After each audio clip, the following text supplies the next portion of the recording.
చంద్రబాబు నాయుడు అనేటువంటి వాడు అసెంబ్లీ వేదికగా ఎన్ని రకాలైనటువంటి అబద్ధాలు చెప్తున్నాడు అనేటువంటిది మనం చూసాం.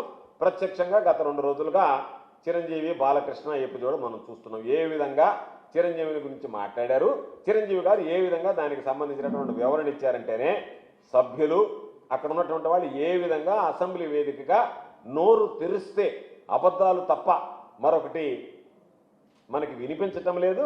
ఆ అబద్ధాలతోనే అసెంబ్లీని మొత్తం కాలక్షేపం చేశారు, కాలయాపన చేశారు తప్ప ప్రజలకు ఉపయోగించేటువంటిది ఒక్క నిర్ణయం కూడా తీసుకునేటువంటి పాపన పోలేదు.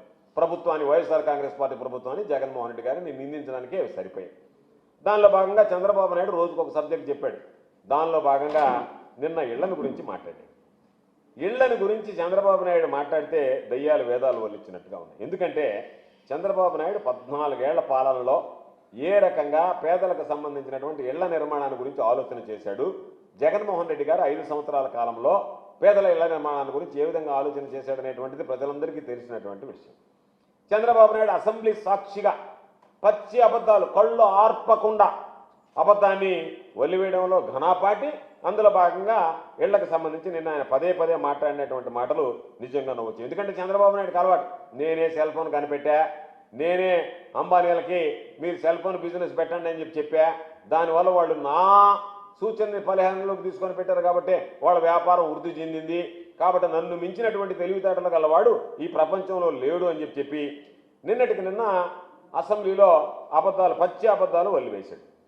రాష్ట్రంలో దాదాపుగా మా దగ్గర ఉన్నటువంటి అంచనాల ప్రకారం చంద్రబాబు నాయుడు నిన్న చెప్పినటువంటి విషయం ఏంటంటే, చంద్రబాబు నాయుడు చెప్పినటువంటి పచ్చి అబద్ధాలు నేను చెప్పేది ఇప్పుడు, నిన్న అసెంబ్లీ సాక్షిగా చంద్రబాబు నాయుడు చెప్పినటువంటి పచ్చి అబద్ధాలు. 6,15,000 ఇళ్ల నిర్మాణం జరుగుతుంది, వచ్చే ఏడాది జూన్ నాటికి దాన్ని పూర్తి చేస్తాం. ఇది ఒక అబద్ధం మాట్లాడాడు. మా ప్రభుత్వం అంటే జగన్ కూటమి ప్రభుత్వం వచ్చాక 3 లక్షల ఇళ్లు నిర్మించింది, 2,200 కోట్లు ఖర్చు చేశాం, దీపావళి కానుకగా 3 లక్షల ఇళ్లు పూర్తి చేస్తామని మరొక అబద్ధాన్ని వల్లివేశాడు. దానితో పాటు బీసీ ఎస్సీలకి 50,000 వరకు, ఎస్టీలకి 75,000 వరకు, ఆదివాసీలకు ₹1,00,000 వరకు అదనంగా పెంచి ఇస్తున్నామని చెప్పి మాట్లాడాడు. అర్హులైన ప్రతి ఒక్కరికి 2 లేక 3 సెంట్లు ఇళ్ల స్థలాలు ఇస్తున్నామని చెప్పి మరొక అబద్ధం చంద్రబాబు నాయుడు చెప్పడం జరిగింది. 2029 నాటికి, ఇది ఎప్పుడు చెప్పే మాటే, 2029 నాటికి ఎవరు ఇళ్లు లేనటువంటి వాళ్ళు ఉండకుండా ప్రతి ఒక్కరికి ఇళ్లు నిర్మించేదానికి చర్యలు తీసుకుంటామని చెప్పారు. పనిలో పనిగా గత ప్రభుత్వం ఒక మాట ఉంది కదా, విధ్వంసం అనేటువంటిది చంద్రబాబు నాయుడు జగన్మోహన్ రెడ్డి గారికి, వైఎస్ఆర్ కాంగ్రెస్ పార్టీ ప్రభుత్వానికి అంటకట్టడానికి అలవాటు పడ్డాడు కాబట్టి ఈ విషయంలో కూడా వైఎస్ఆర్ కాంగ్రెస్ పార్టీ విధ్వంసం సృష్టించింది కాబట్టి మాకు కొంత టైం పడుతుంది అన్నింటినీ గాడిలో పెట్టడానికి అని చెప్పాడు. టిట్కో ఇళ్లను విధ్వంసం చేశారు జగన్మోహన్ రెడ్డి గారి పరిపాలనలో అని చెప్పారు. మౌలిక సదుపాయాలను నాశనం చేశాడు జగన్మోహన్ రెడ్డి గారి హయాంలో అని చెప్పాడు. అసలు ప్లానింగే సరిగ్గా లేదు అని చెప్పి అసెంబ్లీ వేదికగా చంద్రబాబు నాయుడు ఏమాత్రం సిగ్గుపడకుండా, ప్రజలు చేదరించుకుంటారేమో అని అనుకోకుండా, మనం ఇంత పచ్చి అబద్ధాలు చెప్తున్నామే అని కనీసం ఇంగిత జ్ఞానం కూడా లేకుండా అన్నిటినీ మరిచి నిన్న అసెంబ్లీ వేదికగా చెప్పాడు. కాబట్టి వాస్తవాలు చెప్పాల్సినటువంటి అవసరం ఉంది. చంద్రబాబు నాయుడు నాది 40 ఏళ్ల ఇండస్ట్రీ, 40 ఏళ్లకు సంబంధించినటువంటి దాంట్లో నాకు సంబంధించినటువంటి సీనియర్ రాజకీయ నాయకుడు లేడు. 14 ఏళ్లలో ఉమ్మడి రాష్ట్రంలో కానీ విభజన జరిగిన తర్వాత కానీ కనీసం ఒక్క పేద కుటుంబానికైనా చంద్రబాబు 1 సెంటు స్థలం ఇచ్చాడా? ఏ రోజైనా 1 సెంటు స్థలం ఇచ్చాడా? ఒక్క చోటైనా చంద్రబాబు నాయుడు 14 సంవత్సరాల ప్రభుత్వంలో 1 సెంటు స్థలమైనా కొని ఇచ్చాడా? ఇళ్ల స్థలాలకు సంబంధించి ఎక్కడన్నా జరిగిందా? ఇళ్ల స్థలాలు ఇచ్చాడా? లేదా అసలు సెంటు స్థలమైనా కొని ఇచ్చినటువంటి సందర్భాలు ఉన్నాయా ఒక్కరి దగ్గరికైనా? ఇది చంద్రబాబు నాయుడికి దారుణమైనటువంటి ఘన చరిత్ర. దానిని ఈరోజు వైఎస్ఆర్సీపీ ప్రభుత్వం మీద బురద జల్లతా, జగన్మోహన్ రెడ్డి గారి మీద నిందలేస్తా, విధ్వంసం అనేటువంటి ఊత పదాన్ని వాడతా, అసత్యాలు, పచ్చి అసత్యాలు చంద్రబాబు నాయుడు నిన్న మాట్లాడడం జరిగింది. ఆయన చెప్తున్నాడు, టీడీపీ కూటమి ప్రభుత్వం వచ్చాక 3 లక్షల ఇళ్లు కట్టేశారంట. ఈ 16 నెలల్లో 3 లక్షల ఇళ్లు కట్టేశారంట. వైఎస్ఆర్ కాంగ్రెస్ పార్టీ ప్రభుత్వం హౌసింగ్ రంగాన్ని మొత్తం నాశనం చేసిందంట. ఆ మాట మాట్లాడడానికి చంద్రబాబు నాయుడుకు నోరు ఎలా వచ్చింది అని చెప్పి నేను అడుగుతున్నాను. అంటే ఇంత పచ్చిగా, నిశుద్ధంగా, నిస్సిగ్గుగా ఎవడైనా అబద్ధం చెప్పగలడా? ఇది కేవలం చంద్రబాబు నాయుడు మాత్రమే సాధ్యమైంది. ఎందుకు చెప్తున్నామంటే వైఎస్ఆర్ కాంగ్రెస్ పార్టీ ప్రభుత్వంలో, ఈ రాష్ట్ర చరిత్రలో ఏ ప్రభుత్వం కూడా తీసుకున్నటువంటి నిర్ణయాలను తీసుకుని పేదలకు సంబంధించినటువంటి ఇళ్ల స్థలాల ఇళ్ల నిర్మాణంలో జగన్మోహన్ రెడ్డి గారు ప్రత్యేకమైనటువంటి శ్రద్ధ కనపరచడం జరిగింది.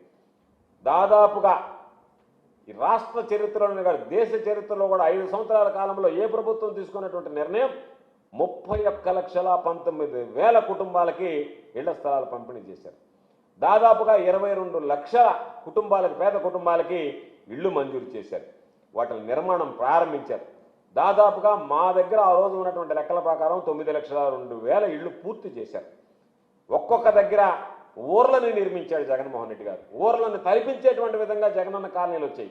ఊళ్ళలో ఉన్నటువంటి పాపం ఎంతోమంది కుటుంబాలు జగన్మోహన్ రెడ్డి గారు కొని ఇచ్చినటువంటి స్థలాలు ప్రభుత్వ స్థలాల్లో వేయడం అనేటువంటిది కాదు. జగన్మోహన్ రెడ్డి గారు ఇళ్ల స్థలాలు లేనటువంటి గ్రామాల్లో రైతుల దగ్గర భూమి కొని వాటిలో లేఅవుట్ ఏర్పాటు చేసి ఆ లేఅవుట్లో ఇస్తే ఊళ్ళు తరలొచ్చే పాపం ఒక్కొక్క ఇంట్లో ఇరుకుగా 3-4 కుటుంబాలు అవస్థలు పడుతుంటే ఈరోజు అవన్నీ కూడా వచ్చి జగనన్న కాలనీలు అనేటువంటి ఊరు వాడలాగా తయారైతే వాటికి సంబంధించినటువంటి దాంట్లో 17,000 మించి లేఅవుట్లు వేస్తే చంద్రబాబు నాయుడు జగన్మోహన్ రెడ్డి గారి విధ్వంస పాలన, సింటి భూమి ఇవ్వని, ఒక్కడికి ప్లాట్ కొనివ్వని చంద్రబాబు నాయుడు నాది ఘనమైనటువంటి పాలన అని చెప్పుకోవడానికి నోరు ఎలా వచ్చిందో అర్థం కావటం లేదు. మొత్తం ఎంత కొన్నాం వైఎస్ఆర్ కాంగ్రెస్ పార్టీ ప్రభుత్వంలో చంద్రబాబు నాయుడు తెలుసుకోవాలి. ఈరోజు మీ దగ్గర ఉన్నాయి దాదాపుగా మొత్తం 71,811 ఎకరాలు సేకరించాం. ప్రభుత్వ భూమి అయితే ప్రైవేటు భూములైతే మొత్తము 71,811 ఎకరాలు సేకరించేసాం. ఒక్కొక్క ప్లాటు 2.5 లక్షల నుంచి ఒక్కొక్క దగ్గర 15 లక్షలు ఉంది. ఈరోజు మనం వెళ్దాం వెంకటాచలం హైవేలో నేషనల్ హైవేకి దాదాపు 5 కోట్ల రూపాయల నుంచి 6 కోట్ల రూపాయలు ఎకరా విలువ చేసేటువంటి భూమిలో ఈరోజు జగన్మోహన్ రెడ్డి గారి పుణ్యాన ఎంతోమంది ఎస్సీ ఎస్టీలకి ఈరోజు అక్కడ ఇళ్ల స్థలాలు ఇస్తే వాళ్ళు ఆ కాలనీలో ఇల్లు నిర్మించుకొని ఒక ఊరులాగా తయారు చేసినటువంటి పరిస్థితి ఏర్పడింది. ఆ విధంగా వాళ్ళకి సంబంధించినటువంటి ప్లాట్ విలువే 10 లక్షల నుంచి 15 లక్షల రూపాయలు ఒక పేదవాడికి ఇంటి స్థలం రూపంలో ఇచ్చినటువంటి ఘనత జగన్మోహన్ రెడ్డి గారిది. మొత్తం మీద మా ప్రభుత్వంలో జగన్మోహన్ రెడ్డి గారి ప్రభుత్వంలో వైఎస్ఆర్ కాంగ్రెస్ పార్టీ ప్రభుత్వంలో మేము ఇచ్చినటువంటి ఇళ్ల ప్లాట్ల విలువ లెక్కేసుకుంటే 76,000 కోట్ల పైమాట. మేము ఇచ్చినటువంటి దాదాపుగా 71,811 ఎకరాలకు సంబంధించి సమీకరించి ఇచ్చినటువంటి వాటి విలువ 76,000 కోట్లకు సంబంధించినటువంటి పైమాట అనేటువంటిది ఈ సందర్భంగా చెప్తున్నాను. దాదాపుగా 17,500 వైఎస్ఆర్ జగనన్న కాలనీలు వచ్చాయి. 9,02,000 ఇళ్ల నిర్మాణం పూర్తయింది. మిగిలినటువంటి వివిధ దశల్లో ఉన్నాయి. దాదాపుగా 2 లక్షల టిడ్కోయిలని ₹1 జగన్మోహన్ రెడ్డి గారు ఈరోజు పేదలకు అందించడం జరిగింది. దానికి సంబంధించి మీ ప్రభుత్వం వచ్చిన తర్వాత చేసినటువంటి ఘనత ఏంటి? చంద్రబాబు గారు దానికి పేరు మార్చారు. జగనన్న 2025లో నవరత్నాల్లో సంబంధించినటువంటి నవరత్నాలు పేదలందరికీ ఇళ్ళు అని పెట్టాం పేరు. దానిని మీరు మార్చి PMAY ఎన్టీఆర్ నగర్లుగా మీరు పేరు మార్చారు. మాకు అభ్యంతరం లేదు, ఎందుకంటే మీరు పేర్లు మార్చుకునేది మీకు అలవాటే, మీరు మార్చారు, దానికేం ఇబ్బంది లేదు. అయితే దారుణం ఏంటంటే పేరు మార్చుకున్నటువంటి మీరు ఇళ్ళు కూడా మేమే నిర్మించామని చెప్పడం అబద్ధం, పచ్చి అబద్ధం. కాబట్టి మీరు పేరు మార్చుకున్నారు, బాగానే ఉంది. మీ ప్రభుత్వం అధికారంలోకి వచ్చింది, మీ చేతిలో అధికారం ఉంది. మీరు నవరత్నాలు పేదలందరికీ ఇళ్ళకి సంబంధించినటువంటి దాంట్లో మేము ఎన్టీఆర్ నగర్ అని చెప్పి మార్చుకుంటా ఉన్నారు, మార్చుకోవడం అభ్యంతరం లేదు. కానీ జగన్మోహన్ రెడ్డి గారి హయాంలోనే పూర్తి అయినటువంటి 9 లక్షల ఇళ్లని మేము పూర్తి చేశామని చెప్పడం మాత్రం దారుణమైనటువంటి విషయం.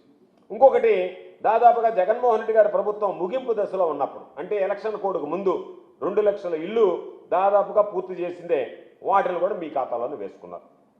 ఇటీవల పూర్తయ్యాయి. అవి దాదాపుగా 2 లక్షల ఇళ్ళు పూర్తయ్యేటువంటి దశలో ఉన్నాయి. అవి పూర్తయితే ఇప్పుడు మా ఖాతాలో మేమే కట్టామని చెప్పి మాట్లాడుతున్నారు. మీరు ఏం మాట్లాడారు? సెంటు భూమి సమాధి కట్టుకోవడానికి కూడా చాలదు అని చెప్పి మాట్లాడినటువంటి మీరు ఈరోజు ఆ రోజు దుర్మార్గంగా మాట్లాడి ఈరోజు అదే సెంటు 1.5 సెంట్లో జగన్మోహన్ రెడ్డి గారు ఆలోచన చేసినటువంటి ఆ భూముల్లోనే కదా ఈరోజు మేము ఇళ్ళు ప్రారంభానికి రేపు దీపావళికి 3 లక్షల ఇళ్ళు అని చెప్పి నిన్న అసెంబ్లీలో నువ్వు వేదికగా చెప్పావు. ఎక్కడ కట్టావు నువ్వు ఇళ్ళు? 3 లక్షల ఇళ్ళు జగన్మోహన్ రెడ్డి గారు ఇచ్చినటువంటి స్థలాల్లో జగన్మోహన్ రెడ్డి గారు విడుదల చేసినటువంటి నిధులతో పూర్తయినటువంటి ఇళ్ళు కొన్ని, దాదాపుగా పూర్తి కావస్తున్నటువంటి ఇళ్ళని కొన్నిటిని ఈరోజు నీ ఖాతాలో వేసుకునేదానికి ఒక దుర్మార్గమైనటువంటి ప్రయత్నం తప్ప ఎప్పుడున్నా నువ్వు ఇళ్లకు సంబంధించి పేదలకు సంబంధించి ఆలోచన చేసినటువంటి సందర్భాలు ఉన్నాయా?